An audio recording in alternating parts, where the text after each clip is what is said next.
একটি গ্রামে পুরুষ, মহিলা এবং শিশু 11:9:5 অনুপাতে আছে।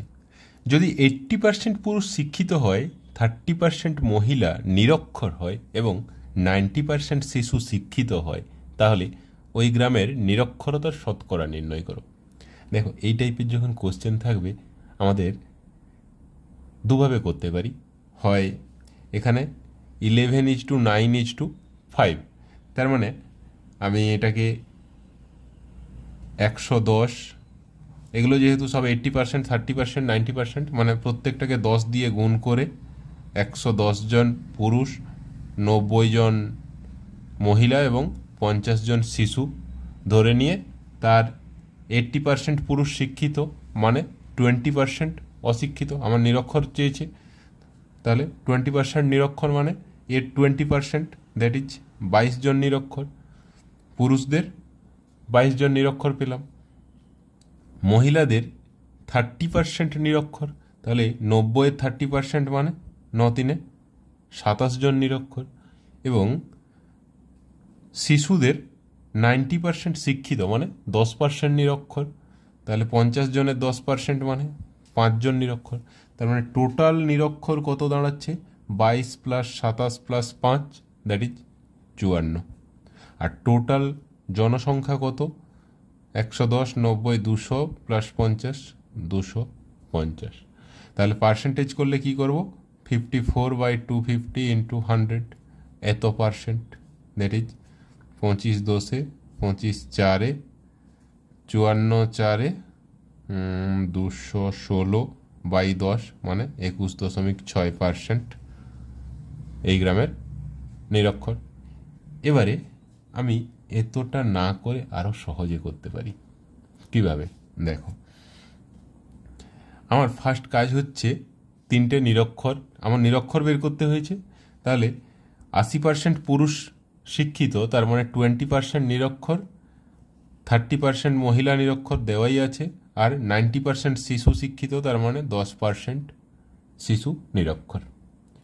এবারে 20-র সাথে 11 গুণ করো, কত হচ্ছে? 220, প্লাস 30-এর সাথে 9 গুণ করো, কত হচ্ছে? 270, প্লাস 10-এর সাথে 5 গুণ করো, মানে 50, বাই এই 3টের যোগফল 11 + 9 + 5, কত হচ্ছে? 25, এত পার্সেন্ট। 220 + 270 + 250 মানে 540/25, এত পার্সেন্ট হচ্ছে। কাটাকাটি করলে 5 5-এ 5 1 0 8, আর তো কাটবে না। 5 2-এ 10 1-এ 0.6। কোনটা বেশি ভালো লাগছে? কম সময়ে কোনটা হচ্ছে? এটা। এইটুকু সময় হয়ে যাচ্ছে। সবগুলোই যদি নিরক্ষর দেওয়া থাকতো তাহলে এটা বের করারও দরকার হচ্ছে না, ডাইরেক্ট ওয়ান লাইনার হয়ে যাচ্ছে এটা। এই টাইপের আরও একটা অঙ্ক ছিল, আচ্ছা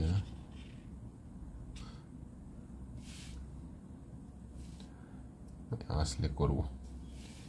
নেক্সট দেখো, একটি শহরের জনসংখ্যা 5,60,000। এর মধ্যে পুরুষ এবং স্ত্রীলোকের অনুপাত 43:37। পুরুষের সংখ্যা 88% স্বাক্ষর এবং স্ত্রীলোকের 20% নিরক্ষর। ওই শহরের নিরক্ষরতার শতকরা নির্ণয় করো। এটাও ওই ধরনের অঙ্ক। আর এখানে আমার টোটাল জনসংখ্যা দেওয়া আছে 5,60,000, ওটা আমার প্রয়োজন নেই, ওটা ছাড়াও আমি করতে পারবো। টোটাল জনসংখ্যা থাক না থাক তাতে করে আমার কিছু যায় আসছে না। আমাকে কি বলেছে? 43:37 এই অনুপাতে পুরুষ এবং স্ত্রীলোক রয়েছে। তাহলে 43 আর 37, এটা পুরুষের সংখ্যা, এটা স্ত্রীর সংখ্যা, অনুপাত রয়েছে। 88% স্বাক্ষর আছে পুরুষ, আর স্ত্রীর 20% নিরক্ষর। তাহলে পুরুষ নিরক্ষর কত? 12%, আর স্ত্রী নিরক্ষর 20%। এখানে নিরক্ষরতার শতকরা চেয়েছে। তাহলে পুরুষের অনুপাত 43, পুরুষের নিরক্ষর 12, তাহলে 43 গুণিত 12 প্লাস মহিলার অনুপাত 37 আর মহিলার নিরক্ষর 20% ইন্টু 20 বাই অনুপাত দুটো যোগ করে দেবো। 43 আর 37 যোগ করলে কত হচ্ছে? 80, এত পার্সেন্ট। আগেরটাই যেটা সেকেন্ড প্রসেসটা করেছিলাম ওইটা এটা একই জিনিস। ওখানে ডাইরেক্ট গুণ করে বসিয়েছিলাম, এখানে গুণটা না করে বসিয়েছি। এটাকে তাহলে 12 3 36, 12 4 48, 51 plus 37 2 74, 740 by 80%। That is 7 5 1256 by 80, এত পার্সেন্ট। কাটাকাটি করলে একটা 8 দিয়ে কাটলে 8 10 8 1 4 5 45, 8 5 40, 5 6 8 7 157 বাই 10 মানে 15.7% নিরক্ষর। ওই শহরে নিরক্ষরতার শতকরা নির্ণয় হয়ে গেল কত না 15.7%। তো এটা যদি আমি নর্মাল প্রসেসে করতাম কি করতাম না, টোটাল জনসংখ্যা দেওয়া আছে 5,60,000। ফার্স্টে আমার কাজ হতো 5,60,000 এর 43% পুরুষ, মানে 43/100, 2 0 2 0 কাটবো, 43 সাথে 5600, 43% নয়, এখানে অনুপাত আছে, সরি, 5,60,000 এর 43/43 প্লাস 37 দ্যাট ইজ 80, দিলে 8, একটা জিরো কেটে দাও, 8 7 7,000 গুণিত 43, এটা হচ্ছে ওই গ্রামের টোটাল পুরুষ, মানে 7 3 21, 7 4 28, 2,81,000 পুরুষ রয়েছে এবং 37 অনুপাতে এ রয়েছে কি বলে মহিলা। তাহলে 37 ইন্টু 7,000 করে দিলেই পেয়ে যাব 7 7 49, 7 3 21, 4 25, মানে 2,59,000 মহিলা রয়েছে। এবারে আমি এখান থেকে এর 12% মানে গুণিত 12 বাই 100 এতজন পুরুষ নিরক্ষর, তাহলে 2 0 2 0 কেটে দিলে নিরক্ষর পুরুষ কত, 12 0 12 1 12, 12 8 96 97, 12 2 24, 9 33, এটা হলো নিরক্ষর পুরুষ। আর এর 20% মানে 2 0 2 0 কেটে দিলে 2 0 2 9 18, 2 5 10, 1 2 2 4 1 5, মানে 51,800, আর এদিকে 33,720। টোটাল কতজন তাহলে নিরক্ষর হচ্ছে? 0 2 8 7 15, 3 1 4 1 5 5 3 8,000, 85,520 জন টোটাল নিরক্ষর। তাহলে 85,520 বাই 5,60,000 ইন্টু 100%, এত পার্সেন্ট নিরক্ষর।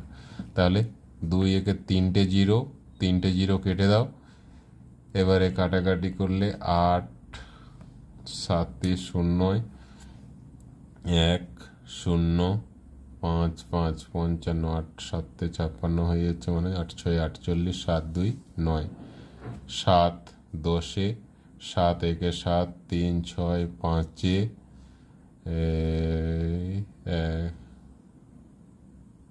35 9,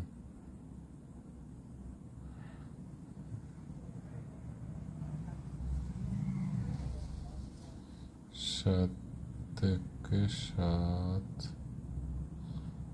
3 6 রয়ে যাচ্ছে, 36 7 5 1 9 19, এটা আগেরটা ঠিক কাটা হয়েছে, 8 1 8 0 8 7 8 6 48, 7 2 8 9 72, 7 দিয়ে কাটার কথা ছিল, কোথাও একটা গন্ডগোল করা হলো।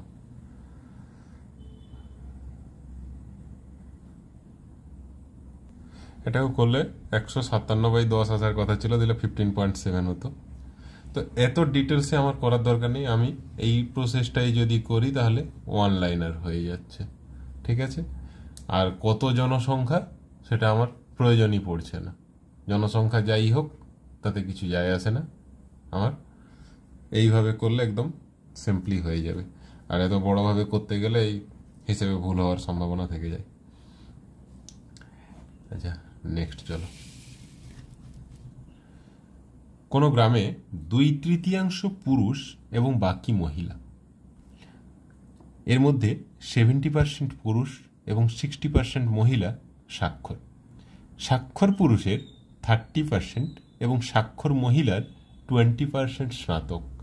স্নাতক পুরুষের 20% এবং স্নাতক মহিলার 50% চাকরি করেন।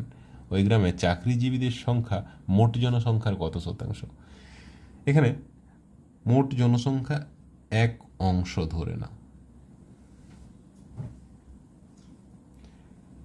তাহলে 2/3 পুরুষ, 2/3 পুরুষ আর 1/3 মহিলা। একটু দূরে লিখলাম কারণ অনেকগুলো রয়েছে। এরপরে এই 2/3 তার 70% পুরুষ, মানে 70/100 এত ভাগ পুরুষ, আর এর 60% মহিলা স্বাক্ষর, দ্যাট ইজ 60/100। এখানে পুরুষ স্বাক্ষর ছিল, 70/100 করলাম। এবারে বলছে এই স্বাক্ষর পুরুষ, এতজন স্বাক্ষর পুরুষ রয়েছে, এদের 30% স্নাতক, মানে 30/100। আবার মহিলাদের, এই স্বাক্ষর মহিলাদের 20% স্নাতক। এবারে 20% স্নাতক পুরুষদের 20% চাকরি করেন, মানে ইন্টু 20/100। আর স্নাতক মহিলাদের 15% চাকরি করেন, মানে 15/100। দ্যাট ইজ, এটা হচ্ছে পুরুষ চাকরি আর এটা হচ্ছে মহিলা চাকরিজীবীর সংখ্যা। এবারে কাটাকাটি করতে পারো একটু, 0 0 0 0, এখানে 0 0 0 0, 5 3 5 20, 3 3 কেটে যাবে, আচ্ছা 2 10, এখানে 3 3 কেটে দাও, নিচে 1 2 3টে 0 থাকছে, আর 7 2 14, 2 28, আর এটা থাকছে 1 2 3, এখানেও নিচে 3টে 0, মানে 1006। ওপরে তো আর কিছু নেই, শুধু 6। বাকি সব কেটে গেছে। তার মানে টোটাল এক অংশের মধ্যে 28/1000 প্লাস 6/1000, এত অংশ চাকরিজীবী। দ্যাট ইজ, এদের যদি যোগ করি মানে 34/1000, এত অংশ চাকরিজীবী। এদের যোগ করলে পুরুষ আর মহিলা, মানে 34/1000 এত অংশ চাকরি করে, মানে 1000 জনের মধ্যে 34 জন চাকরি করে। তাহলে কত শতাংশ? 100 জনের মধ্যে কতজন চাকরি করে? একটা 0 এদিকে চলে আসা, মানে 3.4, মানে পার্সেন্টেজ করলে 3.4%। বা এটাকে যদি পার্সেন্টেজ করতে হয় কি করতে হয়? 100 দিয়ে গুণ করতে হয়। তো তাহলে দুটো জিরো কেটে গেলে 34/10, মানে 3.4%। তাহলে ওই গ্রামে চাকরিজীবীর সংখ্যা 3.4%। নেক্সট দেখো, একটি গাড়ির উৎপাদন মূল্যে 3 ধরনের খরচ থাকে: কাঁচামালের দাম, শ্রমিক মজুরি এবং অতিরিক্ত খরচ। কোনো বছরে এই 3 প্রকার খরচের অনুপাত ছিল 4:3:2। পরের বছর কাঁচামালের দাম 10% বৃদ্ধি পেল, শ্রমিক মজুরি 8% বৃদ্ধি পেল এবং অতিরিক্ত খরচ 5% হ্রাস পেল। একটি গাড়ির উৎপাদন মূল্য শতকরা কত বৃদ্ধি পেল? দেখো, 10% বৃদ্ধি পেল কে? কাঁচামাল, মানে যার অনুপাত ছিল 4, তাহলে 4-এর সাথে 10 গুণ করে দিলাম, প্লাস যার অনুপাত ছিল 3, সেটা শ্রমিক মজুরি 8% বৃদ্ধি পেল। 3-এর সাথে 8 গুণ করে দিলাম। শ্রমিক মজুরি 8% বৃদ্ধি পেল, তাহলে অনুপাত 3 ছিল, 3 × 8 করলাম। এরপরে অতিরিক্ত খরচ 5% হ্রাস পেল। যেহেতু হ্রাস পেয়েছে, কমে গেছে, মানে এটা মাইনাস করব। মাইনাস কত হবে না 5 × 2, দ্যাট ইজ 2 × 5 লিখে রাখো, বাই 4 + 3 + 2 কত হচ্ছে 4 × 3 = 7, 2 = 9, এত পার্সেন্ট। কোনো 100 গুণ করতে হবে না, কোনো কিছু না, ডাইরেক্ট এটা। তাহলে 4 × 10 = 40 + 8 × 3 = 24, 64 - 10, দ্যাট ইজ 54, 54/9%। কাটাকাটি হবে 9, 6, তাহলে 6% অ্যান্সার। এত বড় অঙ্কটা দেখো এক লাইনে হয়ে গেল। Short tricks. নেক্সট দেখো, এই অঙ্কটা কালকে একটা সপ্তর্ষি দিয়েছিল। আচ্ছা, মোটর নৌকার গতিবেগ ও, এখানে এবং থাকা উচিত, এবং জলের স্রোতের গতিবেগের অনুপাত 36:5।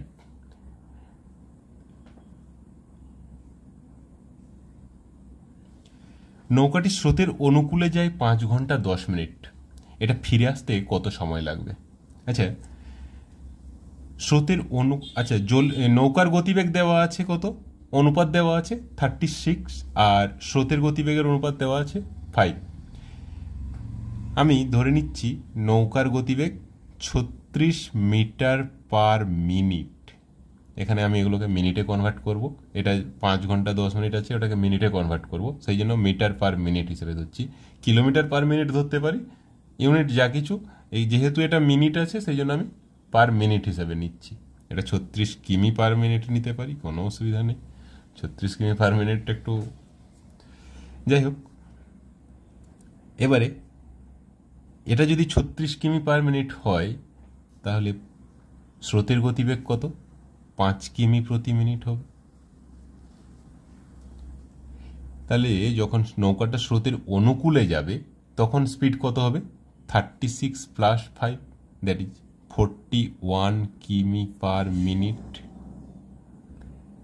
আর যখন স্রোতের প্রতিকূলে আসবে তখন স্পিড হয়ে যাবে 36 - 5, দ্যাট ইজ 31 কিমি/মিনিট।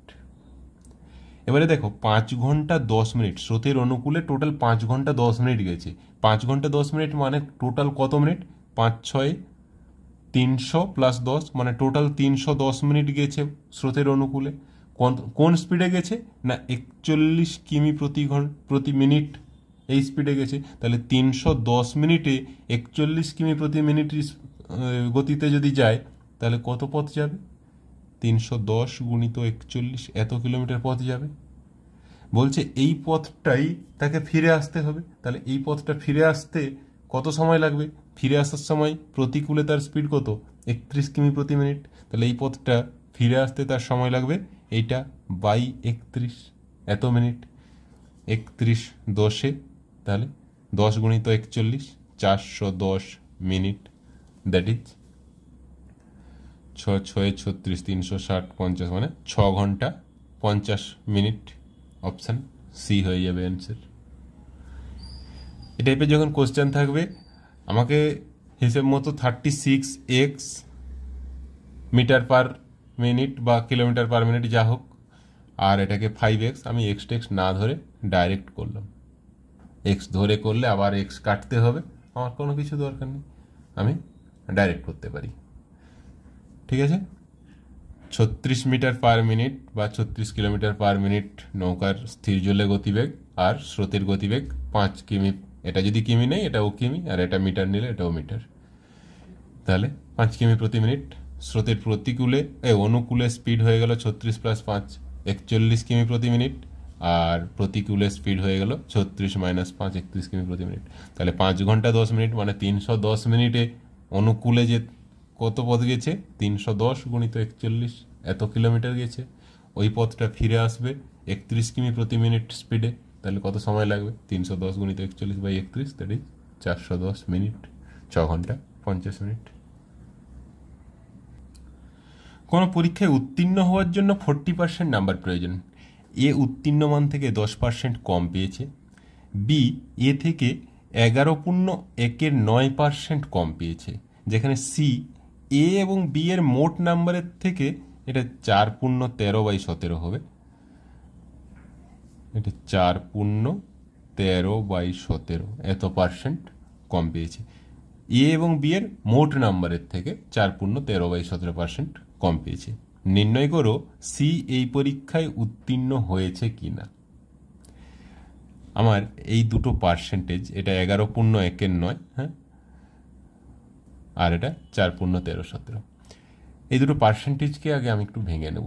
11.1 মানে 11×9 = 99, 100/9 এত পার্সেন্ট, মানে নিচে 100 দিয়ে গুণ হয়ে যাবে, দ্যাট ইজ 0 0 কেটে গেলে 1/9। 11.1 ইকুয়ালস টু 1/9। আর 4.13/17 মানে